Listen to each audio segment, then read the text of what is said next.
I actually took this question from Twitter and I answered the question in one word. You've lived a life dominated by doubt and fear.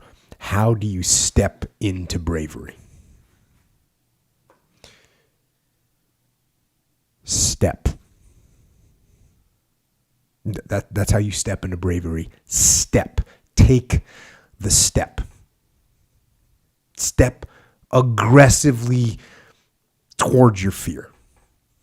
And that step towards your fear is the step into bravery. Because we're scared of what we don't know. And there is only one way to learn and to know, and that is to confront that fear. You have to step, you have to go. And this simple action, this simple attitude,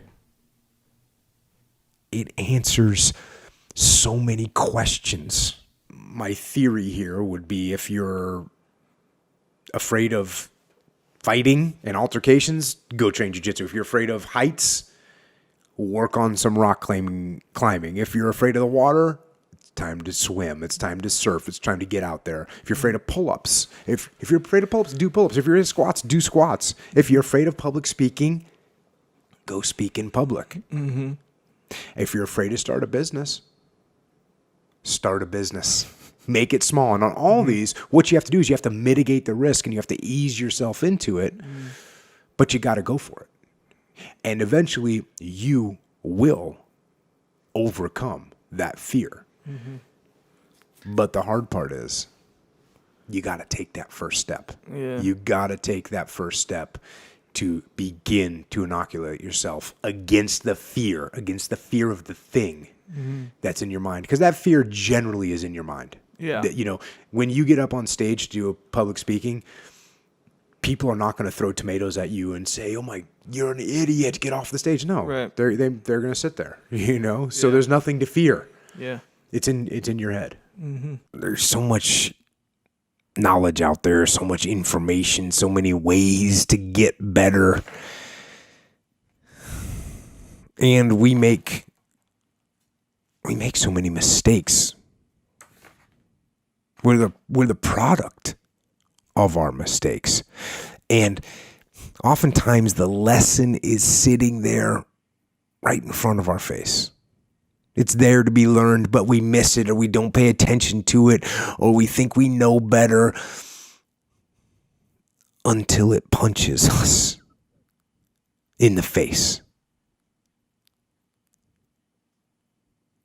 And the most important thing to learn is that we have so much to learn.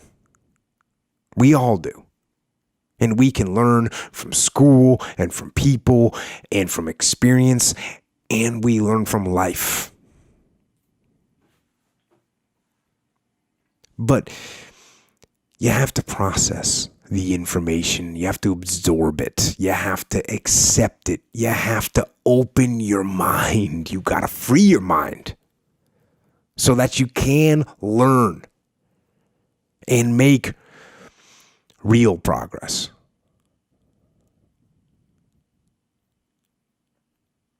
And as far as regrets and things I wish I would have done differently, of course, Hindsight is 20/20, and looking back, of course, who wouldn't want to take another go at something and improve on the first try by doing it again? And then why not do it again and again and again? And why not just do it over and over again until you have it perfect?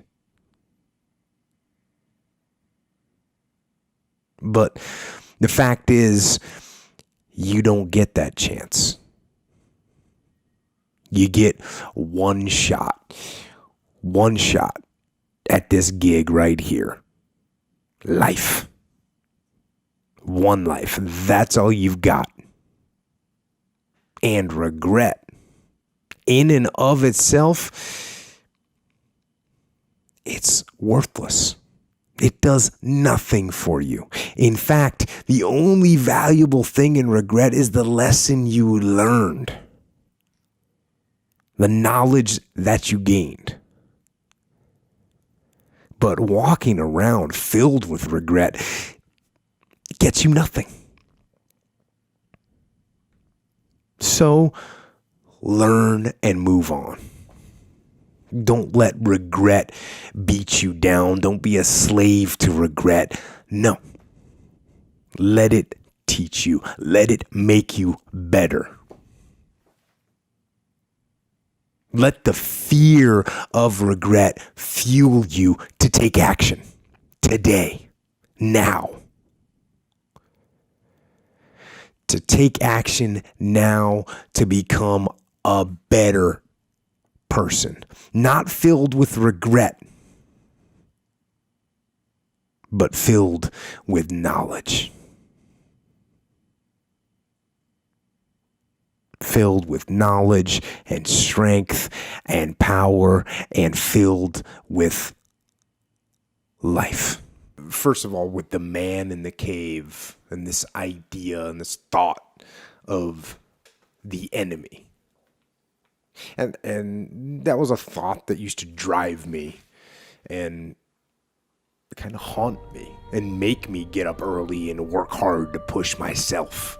Because I knew that somewhere out there was an enemy, a real enemy, a real man, a person, a human that was waiting for me and that was preparing for me. And therefore, I needed to prepare for him. I needed to be ready. I needed to be the things I always talk about. I needed to be stronger and faster and smarter and better. So that when we did meet on the battlefield, I would be ready for that rendezvous, for that meeting, that fate, that battle. And that thought of the enemy, it absolutely fueled me. And when I was a leader in the SEAL teams in charge of men, it was even more profound. Because I was thinking about that rendezvous. For everybody that I led, everyone I was in charge of, everyone that I trained.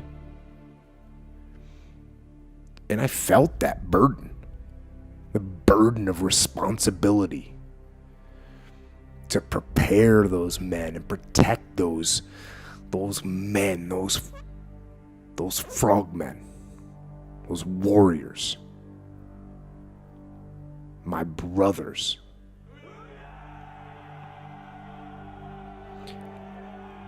And it was my burden to train those guys and prepare them. And that burden, it may have made me a little bit crazy, a little bit paranoid, a little bit over the top. But I didn't really know any other way.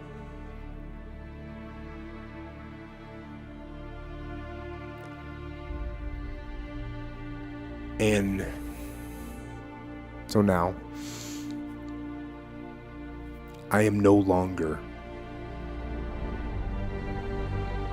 a combat leader. I no longer prepare men for war. So the drive and the motivation is from a different place.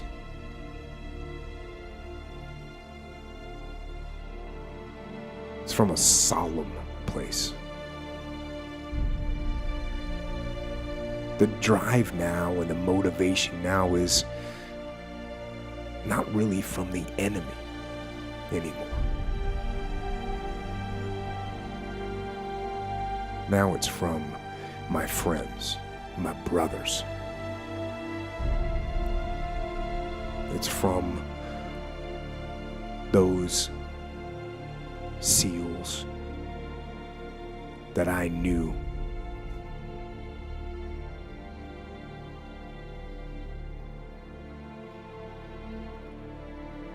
And that I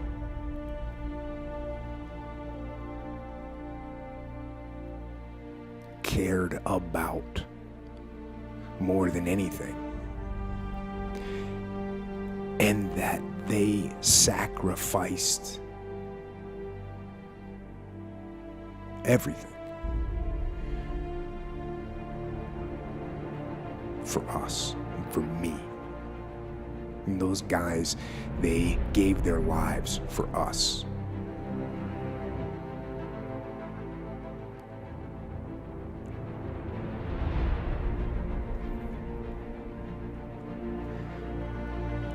And now I cannot help but think and remember that every breath that we take is a gift. It's a sacred gift from those men. Every day we have, every sunrise, every thought and every smile and every laugh, it's a gift.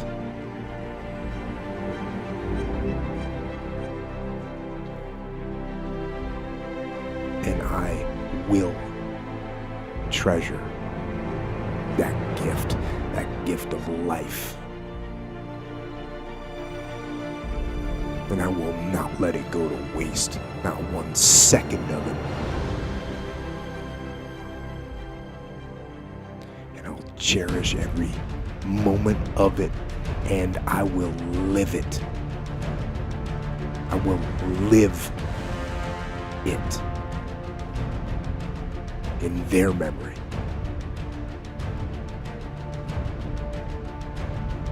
And in their honor.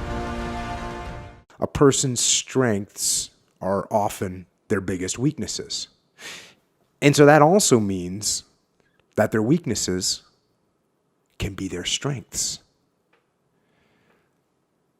So, me,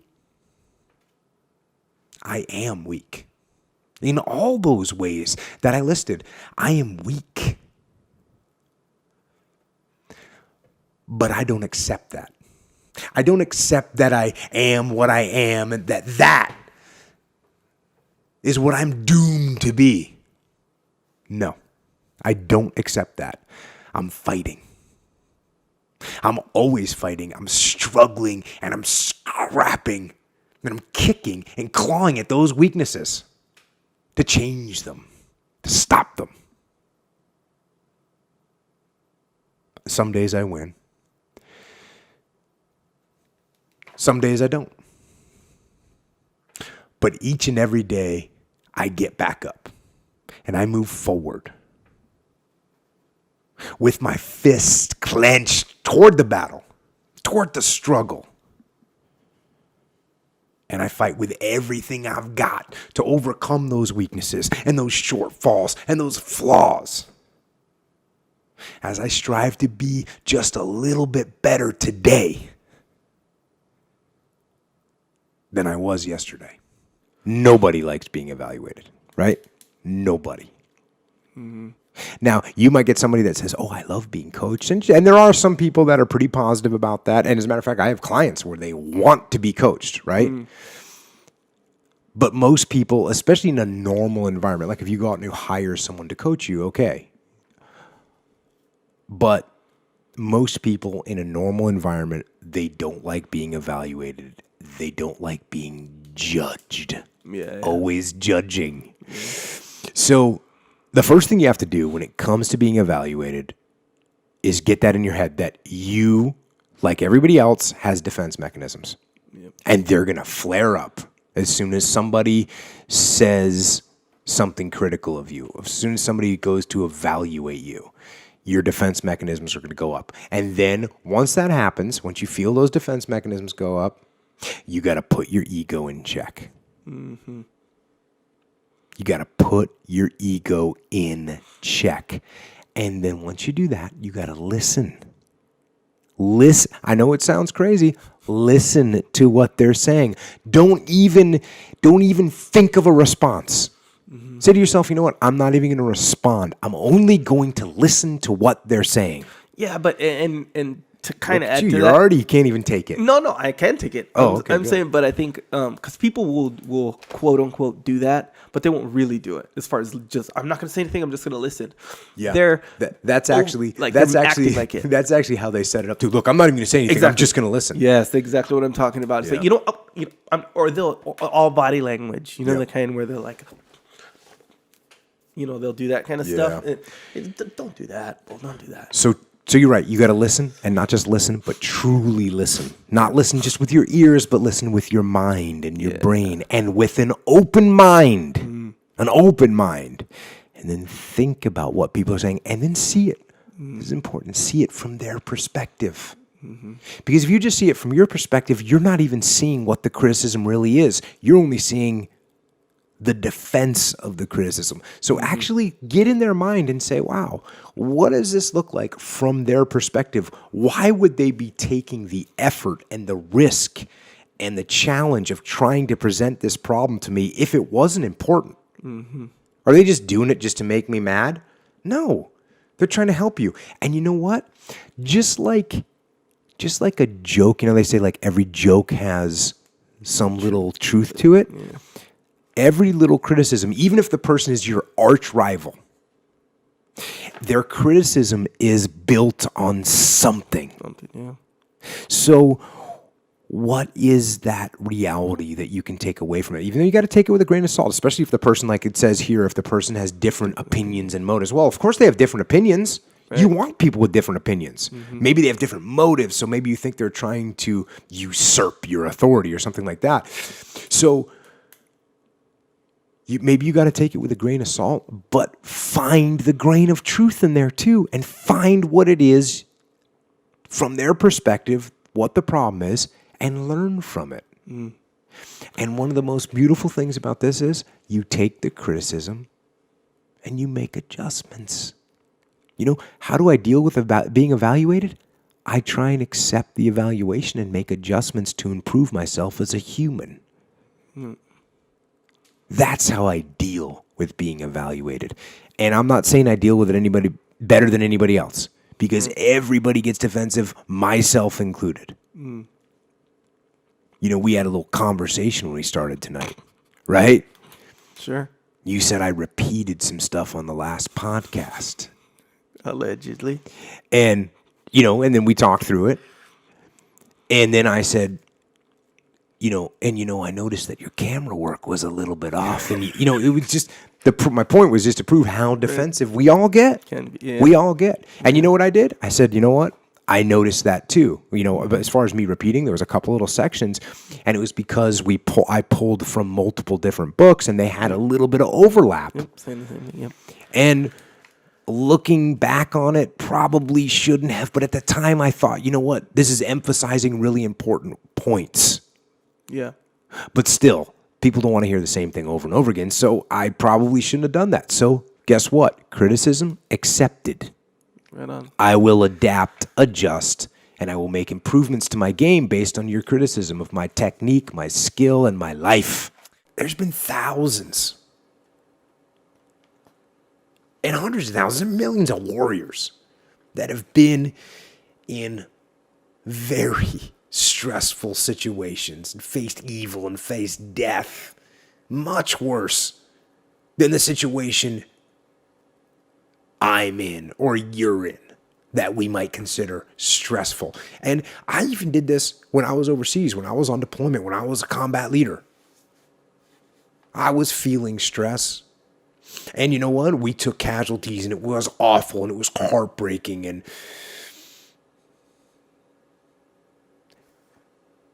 But there were other soldiers and warriors throughout time that have been in much worse situations. Gettysburg or Vicksburg or the Battle of the Bulge. And all those horrible situations. They prove really that humans can withstand almost unimaginable stress, which meant to me that I could too. And you can. And the first step for me is doing that, taking that look to gain some perspective. And then in order to gain perspective, you got to do something that we already talked about. You've got to detach. You've got to detach from the problems or the stress that you're experiencing so that you can get that perspective of them. Now, there's a couple different types of stress. Now, if it's something that you can control that's causing you stress, well, why aren't you getting control of it? Now, there's also stress that's caused by things that you cannot control. And if you remember talking earlier about artillery and how horrible that was, and what made it so horrible was that there's no control over it. So if you can't control something, and you can't get control of it, you have to at least embrace what you can. And I'm not saying you're going to embrace artillery shelling, but I'll tell you what, when it comes to things like artillery, or for us in Ramadi, it was IEDs. And we could do everything we could do to mitigate that risk, but eventually there's only so much you can do, and you cannot completely eliminate it. But you can't control it, so why are you going to worry about it? Why are you going to stress about it? If there's something that's completely beyond your control, you've got to detach from it and not let yourself get stressed about it. And on top of that, if it's something that you can't control, how can you look at it in a different light? How can you see it in a way that you could actually take advantage of it? How can you take that stress and make it into some kind of ally? You know, the chaos of combat is something that I couldn't control, but I had to embrace it so I could try and figure out how to take advantage of it. So when it comes to stress, don't fight it. Turn it on itself and use it. Use it. Use it to make yourself sharper and more alert. And use it to make yourself think more and learn more and get better. And use that stress as a catalyst to make yourself better. There's another kind of instinct that you need to be on the lookout for, and this one is a liar. This one is a saboteur. Well, this one is a backbiter. And like the devil himself, he's a shapeshifter. He's going to disguise himself and make you think he's got your best interest in mind. But he doesn't. This is the instinct that says, you've had enough. This is the instinct that says you've given it your best shot. You can stand down. You can back off. You can take a knee. This is the instinct that says you can rest now. Do not listen to that instinct. Do not listen. That instinct is a liar and wants to bring you down. That's the instinct that's a defense mechanism. It wants to give you an out, a place to run to, a little place of sympathy, an amnesty, a little place of amnesty where everything is forgiven, where all these failures can gather together in comfort and drown their sorrows in lies and in deception. And they tell each other, and they'll tell you, you did the best you could. No, they'll say the deck was stacked against you. And they'll say it's not your fault. And they'll tell you it's okay to stop. It's okay to settle. It's okay to give up. And that is the instinct you need to fight. You need to push back, to smash into the ground. Do not take the easy way out. Do not give up based on instinct. If you are forced to stand down, to retreat, so that you can rebuild and reattack, so be it. But make that decision based on logic, not on the instinct of surrender and defeat. And you need to train that instinct. Your instinct. Train it to say, get up, go, fight on.